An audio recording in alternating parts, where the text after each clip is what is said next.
யாருமே சொல்லக்கிட்டீங்களா? ஸோ நம்ம எதோ சும்மா இந்த கன்வெர்ட் பண்ணலாம். ஜேகே தங்கச்சி பயந்துட்டு பேசியிருப்பா.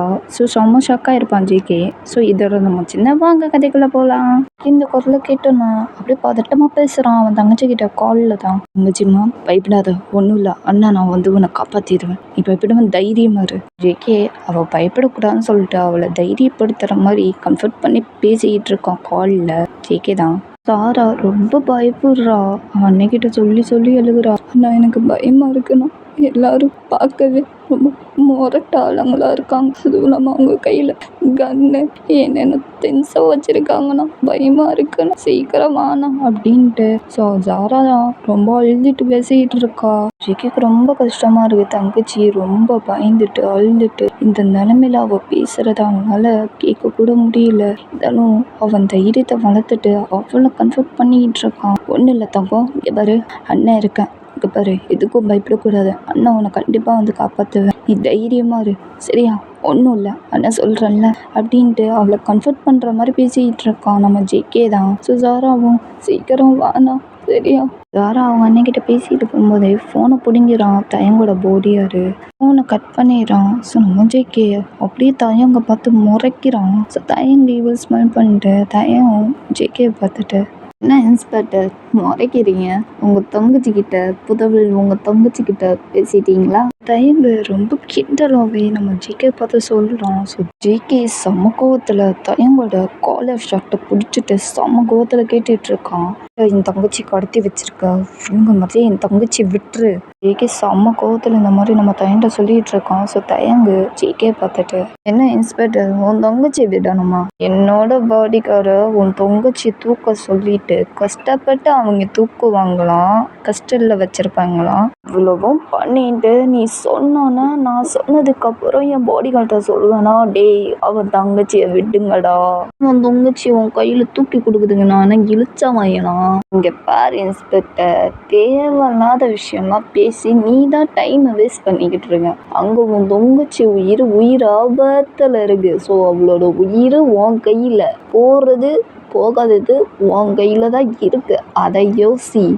அவள் என் கஸ்டடியில் இருக்கா, அதை யோசி, புரிஞ்சதா? பார்த்து பேசணும், புரியுதா? ஷர்ட்லேருந்து கை எடுப்பாக்கலாம், கையை எடுறா. தயங் இந்த மாதிரி கோவமா ஜேகிட்ட எல்லாமே சொல்கிறான். ஸோ ஜேகிக்கு நல்லாவே புரியுது. ஏன்னா அங்கே அவன் தங்கச்சி உயிர் ஆபத்தில் இருக்குது. இந்த நேரத்தில் இவனை ஏதாவது பண்ணால் தங்கச்சி ஏதாவது பண்ணிடுவான்னு சொல்லிட்டு ஸோ ஷர்ட்லேருந்து கையை எடுத்துடுறான் நம்ம ஜேகே. அவனை கோவத்தில் செம்ம கோவத்தில் நிற்கிறான். ஸோ தயம் ஜேகே பார்த்துட்டு, மேன் இன்ஸ்பெக்டர் இப்படித்தான் இருக்கும், அடுத்தவங்க விஷயத்தில் கொஞ்சம் பொறுமையாக யோசிச்சு என்ன பேசணும் புரிஞ்சுக்கோ, புரியுதா? இப்படி தான் பண்ணுவேன், அப்படி தான் நொட்டுவேன், இப்படி தான் இருப்பேன்னா அங்கே ஒரு உயிர் இருக்கே, இந்த பாசமான சிட்டுக்குருவி உன் தங்கச்சி இருக்கால, ஸோ அவளோட உயிர் உன் கையில் தான் இருக்குது, போகிறது போகாதது உன் கையில் தான் இருக்குது. மீறியும் இப்படி தான் பண்ணுவேன்னா உன்னோட சிட்டுக்குருவி மேலே போய் சேர்ந்துரும். அப்புறம் நீ ஃபீல் பண்ணுவ, என் தங்கச்சி போயிட்டான் அப்படின்ட்டு ஃபீல் பண்ணி அழுவ. உன் தங்கச்சி நீ இழந்து நீ ஏன் உன் இழப்புக்கு காரணமாக இருப்ப. ஆனால் இன்ஸ்பெக்டர் உன் தங்கச்சி உனக்கு உயிர் ரொம்ப முக்கியம், வேணும், உன் தங்கச்சி உயிரோட வேணும்னு நினச்சேன்னா கொஞ்சம் யோசிச்சு பார்த்து பேசணும், புரியுதா? பொறுமையாக நிதானமாக பேசணும். அதை விட்டுட்டு நீ எகுர்னு நினச்சிக்கோ, உன் பாசமான உன் சிட்டுக்குருவி உன் தங்கச்சி உயிர் மேலே போய் பலியாகி சேர்ந்துரும், புரிஞ்சதா இன்ஸ்பெக்டர்? தயங்கு ரொம்ப கோவமாகவும் ரொம்ப ஈவில் ஸ்மைல் பண்ணிட்டு ரொம்ப திமிராகவும் பேசிகிட்டு இருக்கான். நம்ம ஜேகே இதெல்லாம் கேட்டுட்டு அமைதியாக இருக்கான். ஆனால் அவனுக்கு செம்மையாக கோவம் வருது. ஆனாலும் கோவத்தை கண்ட்ரோல் பண்ணிட்டு இருக்கான். ஜிம்மின்னு வி இதெல்லாம் கேட்டுட்டு அவனுக்கே செம்மையாக கோவம் வருது. வி அவங்க அண்ணனை கூப்பிட்றான். அண்ணா என்ன பேசிக்கிட்டு இருக்கா, உள்ளுங்க மாதிரி என் ஜாராவை விட்டுரு. வீதா ரொம்ப கோவமாக அவன் அண்ணங்கிட்ட பேசிகிட்டு இருக்கான். ஸோ வீ டேர்ன் பண்ணிட்டு ஸோ அவன் தம்பியை பார்த்துட்டு, வாடா காதல் புதவனே, என்னடா உன் ஆளை நீ என்கிட்ட காப்பாற்றணும்னு ட்ரை பண்ணுறியா அண்ணா? ஏய் உன் அண்ணனை பற்றி உனக்கு முழுசாக தெரியல, ஆனால் காட்டினேன்னு வச்சுக்கோயேன் நீ தாங்க மாட்ட. ஸோ ஓரமாக உட்காந்து வேடிக்கை மட்டும் தான் நீ பார்க்கணும் தம்பிக்காரனே, புரிஞ்சதா? அதை விட்டுட்டு அவளுக்காக ஆளுக்காக ஏதாவது பண்ணணும்னு நினச்சேன்னு வச்சுக்கோ, சொந்த தம்பி கூட பார்க்க மாட்டேன். போட்டு தள்ளிட்டு போய்க்கிட்டே இருப்பேன் என் வேலையை பார்த்துட்டு. Keep quiet. புரிஞ்சதா? தயங்கு செம கோவத்தில் அவன் தம்பி திட்டி விட்டுறான். அவன் அண்ணனை பார்த்துட்டு, ப்ளீஸ்ண்ணா அவளை மட்டும் எதுவும் பண்ணிடாதண்ணா, ப்ளீஸ்ண்ணா என்னை கெஞ்சி கேட்குறேண்ணா, என்ன வேணா எது வேணாலும் பண்ணிக்கோண்ணா, அவளை மட்டும் விட்டுருண்ணா, ப்ளீஸ்ண்ணா சாராவை விட்டுருண்ணா. அவங்க அண்ணன்கிட்ட ரொம்ப கெஞ்சுறான். தயங்கு அவன் தம்பியை பார்த்துட்டு, ஏய் தம்பி வேண்டாம், அண்ணனை வெறுப்பேற்றி கடுப்பேற்றிக்கிட்டு இருக்காத, ஆல்ரெடி நான் உன் மேலே செம கொலவெறிகாண்டில் இருக்கேன், பேசாண்டு உட்காந்து வேடிக்கிற மட்டும் பாரு, புரியுதா? அதை விட்டுட்டு உள்ள நுழைஞ்சேன்னு வச்சுக்கோ விஷயத்துல, அவ்வளோதான், தொலைச்சு கட்டிடுவேன். பயங்கர ரொம்ப கோவப்பட்டு அவன் தம்பிக்கிட்ட பேசிகிட்டு இருக்கான். அப்போ கூட அவன் அண்ணன்கிட்ட கெஞ்சிட்டு தான் இருக்கான். நான் ப்ளீஸ்ண்ணா என்ன வேணா எது வேணாலும் பண்ணிக்கோண்ணா, ப்ளீஸ்ண்ணா சாராவை எதுவும் பண்ணிடாதண்ணா, ப்ளீஸ்ண்ணா அவன் எனக்கு வேணும்ண்ணா லைஃப் லாங், ப்ளீஸ்ண்ணா சொன்னது கூட தப்பு தான்ண்ணா, நீ எனக்கு என்ன வேணால் பனிஷ்மெண்ட் கொடுண்ணா, நான் வாங்கிக்கிறேன், ப்ளீஸ்ண்ணா அவளை மட்டும் எதுவும் பண்ணிடாதண்ணா அப்படின்ட்டு நம்ம வீதா ரொம்ப கெஞ்சிகிட்டு இருக்கான் அவன் அன்னைக்கிட்ட. ஜேகே ஜம்மன் 2 பேரும் பார்த்துட்டு தான் இருக்காங்க. ஸோ அவன் தங்கச்சிக்காக ரொம்ப இது பண்ணுறதுனால நம்ம ஜேகேக்கே ஒரு மாதிரியே இருக்குது, ரொம்ப கஷ்டமாகவும் இருக்குது. இந்த பார்க்கவே முடியல அவனால் எந்த நிலமையிலையும். ஜிம்மன் தான் ஜேகே பக்கத்தில் வந்துட்டு, டேய் மச்சான் ஜேகே என்னடா உன்னோட தங்கச்சிக்காக அவன் ரொம்ப இது பண்ணிகிட்டு இருக்கான், அவன் அன்னைக்கிட்ட கெஞ்சிகிட்டு இருக்கான், ரொம்ப லவ் பண்ணுறாங்க போல இருக்குடா, விட்டா இவன் உயிரை கொடுத்துருவான் போல இருக்கான் அவன் அன்னைக்கிட்ட உன் தங்கச்சிக்காக. ஜிம்மன் இந்த மாதிரி நம்ம ஜேகேட்ட சொல்லிட்டு இருக்கான். ஜேகேவே டேய் பார்த்தாலே தெரியுது அவங்க இவ்வளோ லவ் பண்ணுறாங்கன்ட்டு, அவங்க இவ்வளோ கெஞ்சுறத நான் பார்த்தது கூட இல்லை, ஃபஸ்ட் டைம் நானே பார்க்குறேன்டா, ஒருவேளை நீ சொன்ன மாதிரியே நடந்தாலும் இருக்கும், இல்லை நான் நடக்க விட மாட்டேன், 2 பேரும் கூடி சீக்கிரம் ஒன்றா சேர்ப்பேன்டா. ஜேகே இந்த மாதிரி நம்ம ஜிம்மன்ட்ட சொல்லிட்டு இருக்கான். டேய் ஆமாடா எங்கள் 2 பேரும் ஒன்றா சேர்றதாண்டா ஒல்லி, சந்தோஷமாக இருந்தால் போதும். இந்த சைடு நம்ம தயங்க. ஸோ அவன் தம்பியை பார்த்துட்டு, நானும் சொல்லிக்கிட்டு இருக்கேன் திரும்ப திரும்ப விஷயத்தில் தலையிடாத தம்பி, புரியுதா? தேவையில்லாமல் தலையிட்டு உயிரை கையில் பிடிச்சிட்டு இருக்க, உயிரை விட்டுறாத என்கிட்ட. இப்போ முன்னாடி என்னடா சொன்ன? என்ன வேணா பண்ணிக்கோ, என்ன வேணா பண்ணிக்கோவா? கொஞ்ச நேரம் நீ தூங்கு சரியா? தயங்க அவன் பேண்ட்லேருந்து ஒரு கச்சிஃபை எடுக்கிறான். ஸோ மயக்கம் வந்து கச்சிஃப் தான். ஸோ ஜேகேவும் ஜிம்முன்னு பார்க்குறாங்க. அது மைக்கம் கச்சிஃப்னு நல்லாவே நம்ம ஜேகேக்கு தெரிஞ்சிச்சு. ஜேகே ஒரு ஸ்டெப்பு எடுத்து வைக்கும் போது டக்குன்னு ஒரு ஸ்டெப்பு எடுத்து வைக்கல, அப்படி பின் பேக் வந்துடுறான்.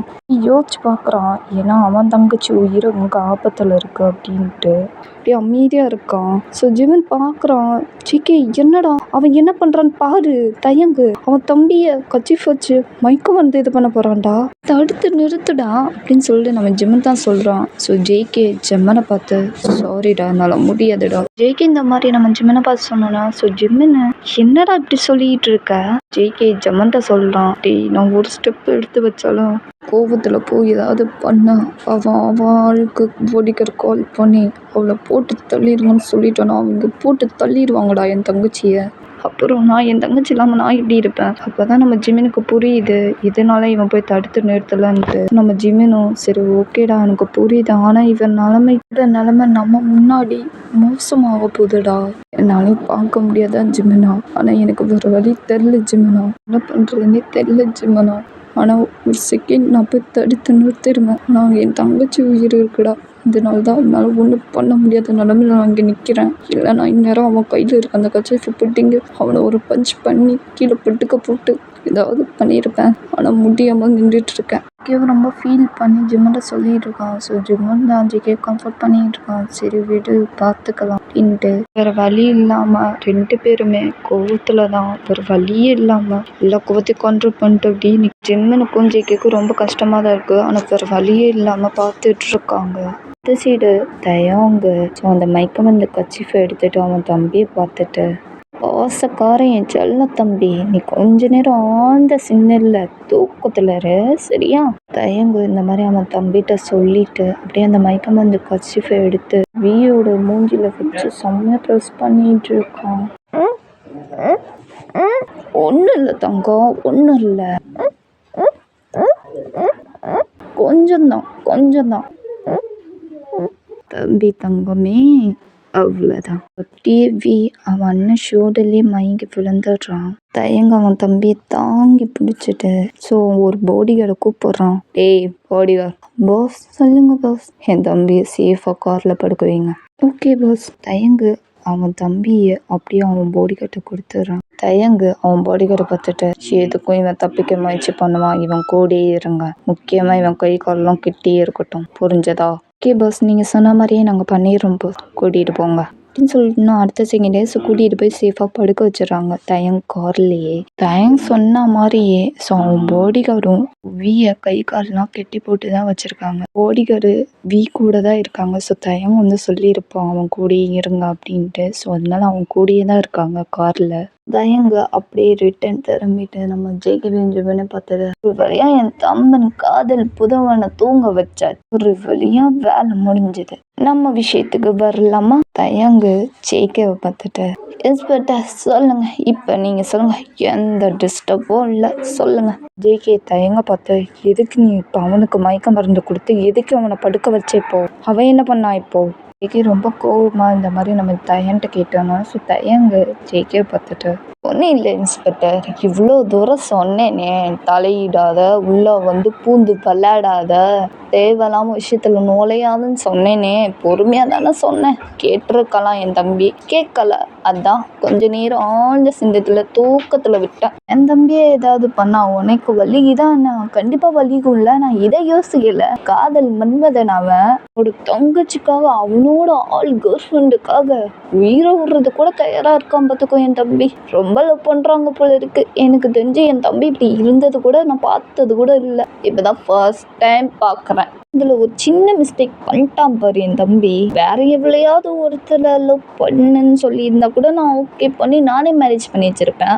எனக்கு பிடிக்காத ஒரு இன்ஸ்பெக்டரை, எனக்கு பிடிக்காத ஒரு பர்சனை அவனோட தங்கச்சியை லவ் பண்ணிட்டு தம்பி அவ்வளோ சீக்கிரம் உனக்கு மேரேஜ் பண்ணி உன் தங்கச்சி கிட்ட கொடுத்துருவேன்னு நினச்சியா? பார்த்தா லூசு கூதி மாதிரி தருதாடா இன்ஸ்பெக்டர். தயங்க இந்த மாதிரி ரொம்ப கோபமாக நம்ம ஜேகே தான் பேசிகிட்டு இருக்கான். ஸோ ஜேகே தயங்க பார்த்துட்டு ரொம்ப தப்பு பண்ணுற தயம், தப்புக்கு மேலே தப்பு பண்ணிட்டு இருக்க, அடுத்தவங்க லைஃப்பை நீ கெடுக்கிற, பாவம் நீ என்னைக்கு சும்மா விடாது தயம் அப்படின்னு சொல்லிட்டு நம்ம ஜேகே அவன் பேரை சொல்லி இந்த மாதிரி சொன்னோன்னு ஸோ தயங்கு பரவாயில்லையே என் பேர் கூட சொல்கிறீங்க இன்ஸ்பெக்டர், அப்போ நானும் உன்னை ஜேகேனே கூப்பிடுறேன். அதை பற்றிலாம் கவலையே இல்லை ஜேகே, எனக்கு அதை பற்றி சுத்தமாக கவலை இல்லை. யார் எப்படி போனால் எனக்கு தேவை கிடையாது. அது எனக்கு கிடைக்கிற வரைக்கும் நான் போராடிக்கிட்டே தான் இருப்பேன். இந்த தயங்க அப்படித்தான், புரிஞ்சதா ஜேகே? தயங்க இந்த மாதிரி நம்ம ஜேகே பார்த்து சொன்னோன்னா ஸோ ஜேகே தயங்க பார்த்துட்டு ஓ அப்படியா, அது உனக்கு கிடைக்கவும் கிடைக்காது, கிடைக்கவும் நான் விடவும் மாட்டேன். அப்புறம் இன்னொரு விஷயம் தயம், இவங்க 2 பேரும் கண்ணு முன்னாடியே சேர்றத நீயே பார்ப்ப, அப்போ தெரியும்டா அந்த ஜேகே பற்றி. ஜேகே ரொம்ப திமுறா நம்ம தயங்க பார்த்து சொன்னோம். ஸோ தயங்கு ரொம்ப க்ளோஸ்அப்பில் ஜேகே பக்கத்தில் வந்துட்டு என்ன பயன்படுத்துறியா? பயன்படுத்துற, எனக்கு நான் பயத்தை காட்டுறேன்டா. எனக்கு நீ பயத்தை காட்டுறியா? இருக்கிற வரைக்கும் 2 பேருமே சேரவும் மாட்டாங்க, எனக்கு கிடைக்கிறது கிடைச்சே ஆகும், பார்க்குறியா? தயங்கு ஜேகேவோட ஷர்ட்டை பிடிச்சி கோவமாக பேசிகிட்டு இருக்கான். ஜேகே தயங்கோட ஷர்ட்டை பிடிச்சி பயங்கர கோவத்தில் பேசிகிட்டு இருக்காரு. ஸோ 2 பேரும் இந்த மாதிரி கோவத்தில் பேசிகிட்டு இருக்காங்க. நம்ம ஜிமின்னு ஒன்றும் பண்ண முடியாமல் தங்கச்சி உயிர் அங்கே ஆபத்தில் இருக்குது, நம்ம ஏதாவது பண்ணி இவன் ஃபோன் போட்டு சொல்லிடுவான் அப்படின்னு சொல்லி நம்ம ஜேகே சொல்லியிருப்பான். ஸோ அதனால அமைதியாக இருப்பான் நம்ம ஜிமின்னு, வேறு வழி இல்லாமல். நம்ம தயங்கு ஜேகே பார்த்துட்டு நீ இப்படி வர்றியா? இப்போது 2 உயிர் என் கையில், 2 சிட்டுக்குருவி, ஒரு சிட்டுக்குருவி அங்கே ஆபத்தில், இன்னொரு சிட்டுக்குருவி ஒரு மயக்கத்தில், 2 குருவியும் ஜோடியாக மேலே போய் சேர்ந்துற போது உன் கையாலேயே பார்த்துக்கோ, யோசிச்சு பேசு ஜேகே, சரியா? 2 வைப்பு தான் இருக்குது. ஒன்று உன் தங்கச்சி காப்பாற்றுறது, இல்லை என் தம்பியை காப்பாற்றுறது. 2ல் ஏதோ ஒரு முடிவு. 2 உயிர் உன் கையில் தான் இருக்குது, பார்த்துக்கோ. என்னோட தங்கச்சி என் கஸ்டடி, என் தம்பி என்னோட கஸ்டடி, 2 பேர் உயிரும் உன் கையில் தான் இருக்குது, போகிறதும் போகாததும். 2 பேத்துல யாரை காப்பாற்ற போகிறா? உன் தங்கச்சியவா இல்லை என் தம்பியவா? பேபி சொல்லு ஜேகே பேபி, பார்த்து பேசணும் எதுவாக இருந்தாலும். யூ சாய்ஸ், ஓகே, சீக்கிரம் சொல்லு பார்க்கலாம் ஜேகே பேபி. நம்ம தயங்கு ரொம்ப கோவமாக ஜேகேயை பார்த்து சொல்லிட்டு நம்ம தயங்கு தான் நம்ம ஜேகேட்ட கேட்குறான். ஜேகேக்கு இப்போ என்ன பண்ணுறதுன்னே தெரியல, அப்படியே யோசிச்சுட்டு நிற்கிறான். ஓகேடா, அதோட இந்த எபிசோட் போது நெக்ஸ்ட் எபிசோடில் பார்க்கலாம். தயன் கேட்டதுக்கு நம்ம ஜேகேட்டேருந்து என்ன பதில் வரப்போகுது, ஸோ என்ன தான் சாய்ஸ் பண்ண போகிறான், அவன் தங்கச்சியை காப்பாற்றுவானா இல்லை வியை காப்பாற்றுவானா, அப்புறம் நம்ம ஜேகேக்கு என்னென்ன பிரச்சனை வரப்போகுது, என்னென்ன பிரச்சனையை சால்வ் பண்ண போகிறான், நெக்ஸ்ட் எபிசோடில் பார்க்கலாம். நான் கிளம்புற டைம் இருந்துச்சு. பிடிச்சிருந்தா லைக் பண்ணுங்கள், ஷேர் பண்ணுங்கள், கமெண்ட் பண்ணுங்கள், சப்ஸ்கிரைப் பண்ணிட்டு இருந்தீங்க. Love you Sarang Bijbu. Bye.